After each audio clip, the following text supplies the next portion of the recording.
along with Simon Rogers. We are going to, hello, back on Skype. I love Skype. It's so fun. Because you can usually see me making my goofy faces, and I can see you doing your faces too, which is wonderful. Yeah, I can try not to get you bored as well. I can see when how you're reacting to stuff. That's good. Well, I'm sorry I fell asleep and started snoring that one time. Wow.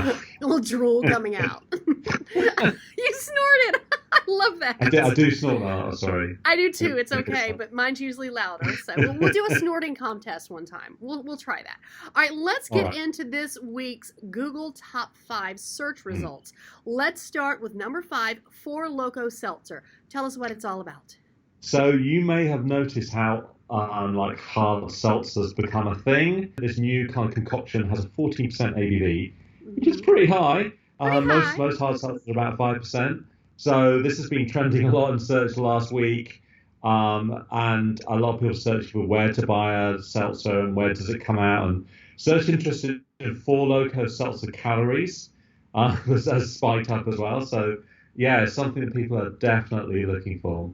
No, Top place for the US is Massachusetts, which is interesting, but really, yeah, it's a thing. They would like hard seltzer there in Massachusetts. I thought it was all like beer and whiskey. Come on, that's whiskey territory.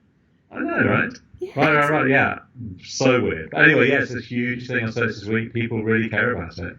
It kind of reminds me, I've seen a lot of memes around about they pull the label off of it, and it's really a Zima inside. I've heard some guys in the hall talking about the Four Loko Seltzer and things like that, and I just like, I hate to say this in this day and age, and I'm a girl, so I can say it. Isn't that a chick drink? That's going to get me in so much trouble. I can say it, you can't say it, but that will get me in a lot of trouble because he's going to see this and he's going to be like, oh, wow. All right, let's move on to number 4, and I have one of these in my house. I have an 8-year-old lefty. Let's talk about Left-Handers Day. Okay, so as a lefty, I'm very sympathetic.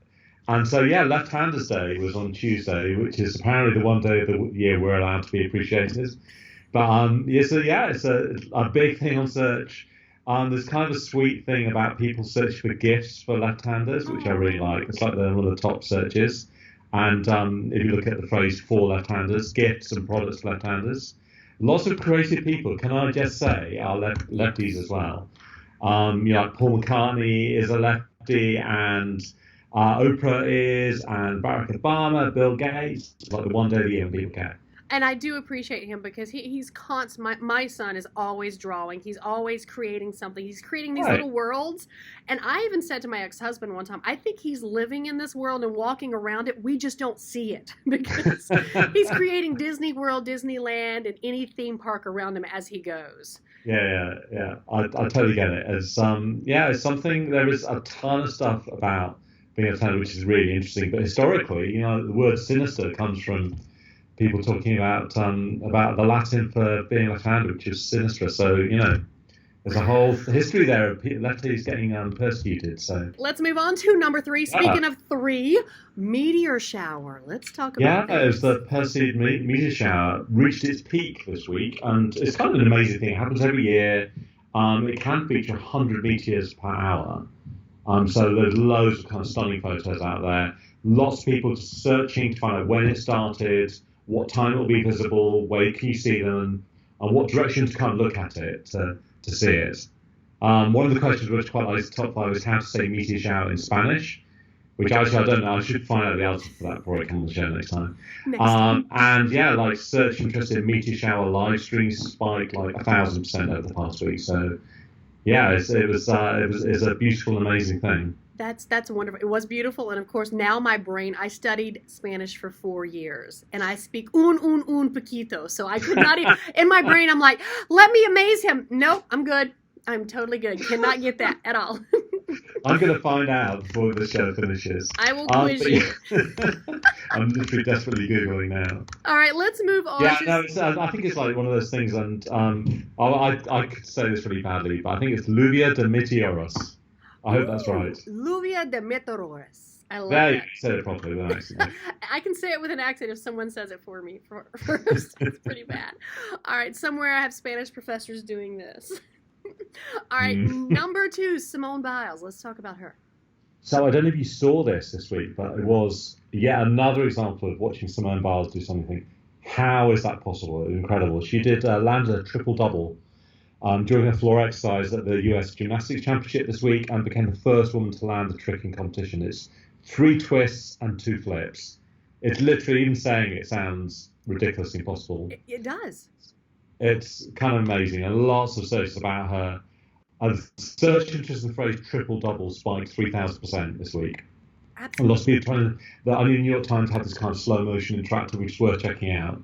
You can kind of see how she does it, but it's still impossible to imagine. It sounds like something straight from ice skating. It does not sound like something. It sounds like a triple axel and then a spin and a twirl, and you're doing that on ice. But I think she does that whole performance as well at the end, like the whole dancing. It's kind of it's incredible to see it. Incredible. I think they should just give her every gold medal from here on out. She's done. Yeah. Okay. Let's move on to number 1, Hong Kong. Let's talk about that. Yeah. So there are huge protests in Hong Kong at the moment, and this has been going on for a little while. But the airport has become the focus of these protests now. Partly, I guess, as a way to bring attention outside the island to the rest of the world. But protests have been occupying the airport now 5 days, and they've also apologised for occupying the airport, and they're handing out pamphlets. But it's an amazing thing. I was listening to a New York Times reporter who was there this week, and a really interesting kind of dynamic between mainland Chinese people who don't really get it or understand why they're protesting and the protesters themselves. So lots of people searching, obviously partially to find out what's going on, but also to find out about things like flights and inconvenience that might be caused by what's going on there. I love it. They're protesting and they're doing it peacefully and they are very polite. I like that. So I love the apology. We're going to protest, but we're really sorry. I like that. The apology is something else, for sure. Absolutely. What did Mary Poppins say? A spoonful of sugar makes the medicine go down. Exactly.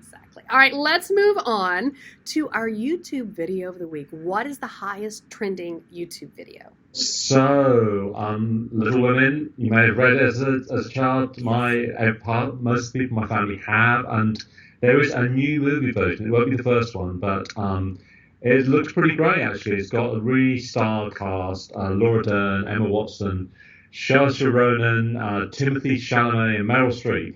Wow. So the trailers had like something 2.7 million views plus since it was released, and it's going to be a huge hit of trailer views or anything to go by. Absolutely. You can find it right here on our website as well. We have that running already. And so it's fantastic. And of course, our top 5 for the week, I always look forward to it. This week we had to record it a little bit later, but you know what? The topics are still trending. They're still timely. And I cannot wait to see what's next week as all the kids around here are finally going back to school, and which means I finally get on a normal schedule. When do you guys start back in San Francisco? So my daughter starts back on Monday. Oh, okay. Okay. That's about right. Yeah. But it's been a long old summer. I'm used to English summer breaks, which are like 6 weeks. Mm-hmm. So yeah, American summer breaks is something else. Yeah, they go on forever, and then all of a sudden it's like you need a break from the break. Yeah, my kids go back on Tuesday, and I am ready to be standing in the door waving.